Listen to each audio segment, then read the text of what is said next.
Hey there. Ready for another deep dive with us? You won't believe what we're looking at today.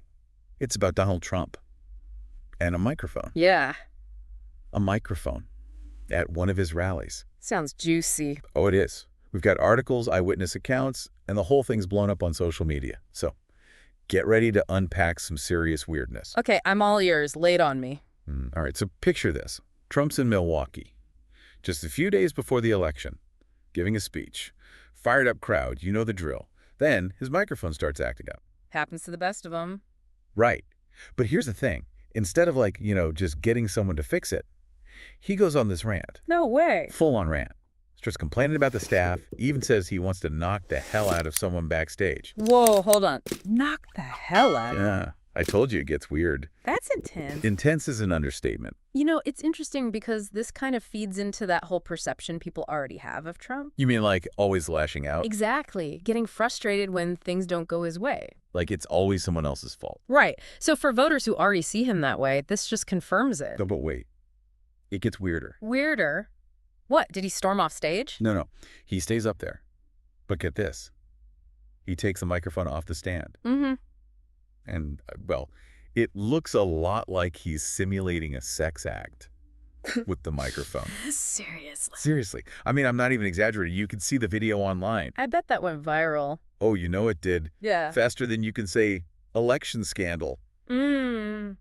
And the reactions are wild. Some people are totally shocked. Others can't believe it. Some are making jokes. Like, what even is going on anymore? Yeah, this really makes you think about the whole spectacle of politics these days. Right. Like, is this just another crazy blip we'll all forget about tomorrow? Or is this a sign of something bigger? Like a decline in, I don't know, basic decency, Exactly. seriousness in our political discussions?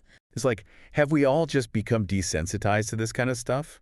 And then you've got Anna Navarro from The View bringing up another angle. She's asking, would the reaction be the same if a female politician did this? Oh, that's a good point. Right.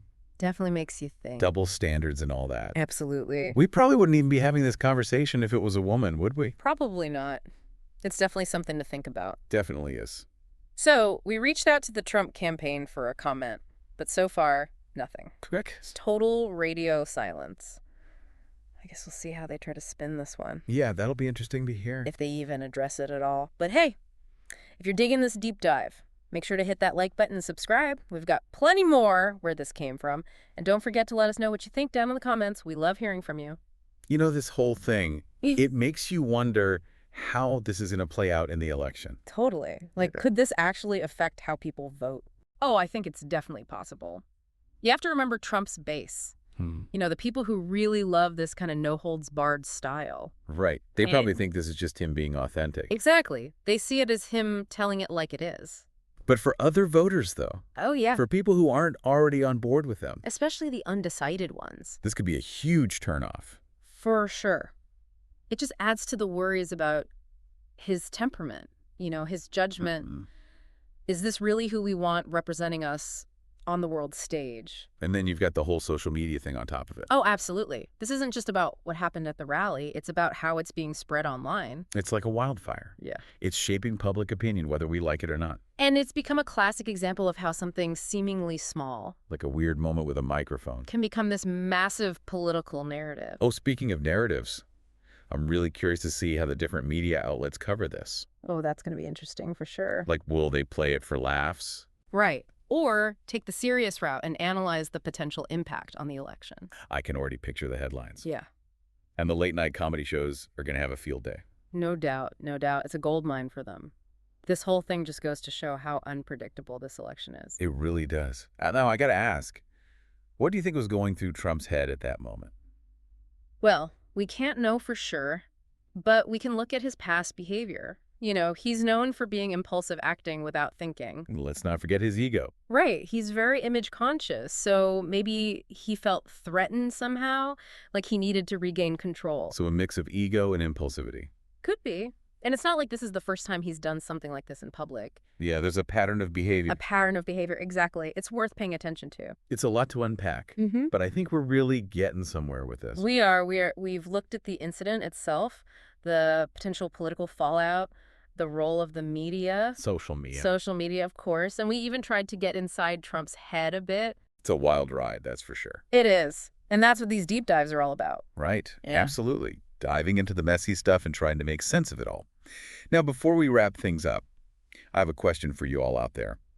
Have you ever seen a politician do something this strange, this public? Let us know down in the comments. We'd love to hear your thoughts. All right, so we've talked about what happened. We've talked about the reactions. But what does it all mean? Where do we go from here? Yeah, that's the big question, isn't it? I think this whole thing with the microphone, it kind of gives us this snapshot of where we are in American politics. You mean like how much weird stuff we're willing to accept? Well, it's more than that. It's about the role of spectacle, the influence of social media. And how we react to these things as voters. Right, exactly. It's almost like this incident is holding up a mirror. And what we see looking back at us, well, it's not always pretty. Not always pretty, no. So it forces us to ask ourselves, what do we expect from our leaders? What's considered appropriate behavior these days? And how much do these kinds of incidents actually matter when we're voting?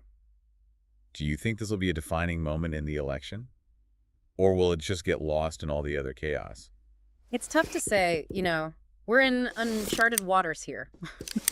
But one thing's for sure, this is going to be part of the conversation. Whether we talk about it directly or not. Exactly. It's going to shape how people see Trump, how they see the election. Maybe even how they see politics as a whole. It really is like a Rorschach test. Everyone sees something different in it. And it tells us as much about ourselves as it does about Trump. That's a great way to put it. So what's the takeaway for our listeners? What should they keep in mind when they're deciding who to vote for? I think the most important thing is to be aware, understand how spectacle and social media and even our own biases can affect how we see things. And how we vote. And ultimately, we got to vote based on what we think is best for the country, not just our gut reactions to something shocking. Some great advice there. So that wraps up our deep dive into Trump and the microphone. A microphone he'll never forget, I'm sure. Thanks for joining us on this wild ride. Don't forget to hit that like button and subscribe for more deep dives. And let us know your thoughts down in the comments. We love hearing from you. Until next time, stay curious and keep your microphones closed closely.